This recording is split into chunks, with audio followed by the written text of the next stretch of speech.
Magandang araw! For today's video nga ay sinapian ng kasipagan itong kumari niyong expired. Maaga pa nga lang ng mga oras na yan kaya nagtimpla na ako ng kape. At tinimplahan ko na rin ang mga anak ko. Dahil ng oras na yan ay gising na rin sila. At pagkatapos ko nga dyan magkape ay inumpisahan ko na rin ang mga dapat kong gagawin. At dahil nga marami ng tambak dito sa likod bahay namin ay naisipan ko nga dalhin na ito sa junk shop. At inumpisahan ko na nga bilangin dyan ang mga bote. Para nga hindi na nga ako magbilang doon sa junk shop. At nang mabilang ko na nga ay maigi na rin pambili ng napkin. Charot lang mga mare ko. At ito ngang lata ay pinabitbit ko na sa kasama kong bata.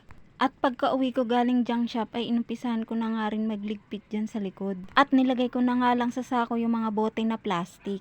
At yung mga bote na hindi nabibili ay nilagay ko na nga lang dyan sa gilid. At dahil wala na rin naman akong ekstrang sako, pagkatapos ko naman maglinis dito sa likod, ay dinamay ko na rin dito sa harap, nagwalis na rin ako. Matapos nga ako maglinis ay naligo naman ako. Eto nga si Chloe, sarap ng tulog. Baka Chloe yan, charot!